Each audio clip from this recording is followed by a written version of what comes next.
Earth looks stable now. Solid ground, predictable days, a planet that feels finished. At the very least, habitable.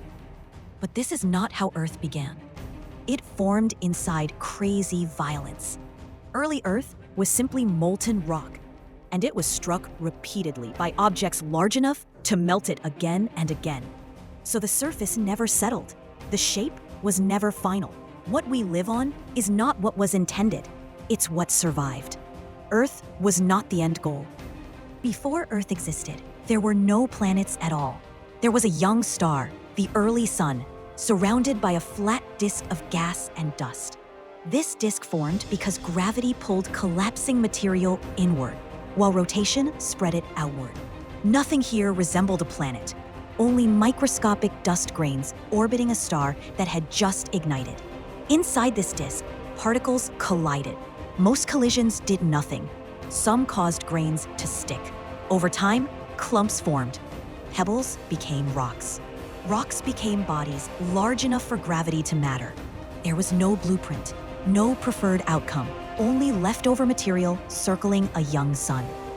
As some bodies grew larger, gravity changed everything. Larger objects pulled in smaller ones. But growth did not happen gently. Earth did not assemble itself. It was built through collisions. Each impact released enormous energy. That energy became heat. As Earth gained mass, impacts became stronger, and stronger impacts meant more melting. Instead of cooling as it formed, Earth stayed molten. Its surface repeatedly liquefied. Any solid crust that tried to form was erased. This phase did not last thousands of years. It lasted tens of millions. Earth grew by being hit over and over until it was large enough to dominate its orbit. Then came the collision that nearly ended Earth. A Mars-sized body, often called Theia, crossed Earth's orbit. This was not unusual. The early solar system was crowded and unstable, but the angle and speed of this impact mattered. Theia struck Earth at a glancing angle, not head-on, not slow. Earth was already molten. Instead of shattering, both bodies partially merged. Material was blasted into orbit, not escaping, not falling back, just enough velocity to circle Earth. That debris spread into a ring. Within thousands of years, it collapsed into a single body, the Moon. A slightly different impact, faster, slower, more direct, and Earth would have lost its mass, its rotation, or its future stability. After the last major impacts, Earth began to reorganize itself. While still molten, gravity sorted its material. Heavy elements, iron and nickel, sank toward the center. Lighter silicates rose upward. This created layers, a dense core, a thick mantle, a thin crust. As the core formed and cooled, motion inside it generated a magnetic field. That field would later shield Earth from the sun's charged particles. Volcanic outgassing released gases trapped inside the planet.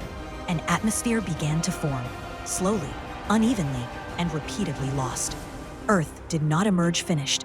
It had to rebuild itself from a melted state. Other planets formed the same way, but they ended up very different. Mars was a little smaller, but it cooled much faster. So the core solidified early, making its magnetic field weak, and its atmosphere slowly escaped. Venus, on the other hand, formed closer to the sun. More heat meant more trapped gas, and the atmosphere grew thick and overwhelming.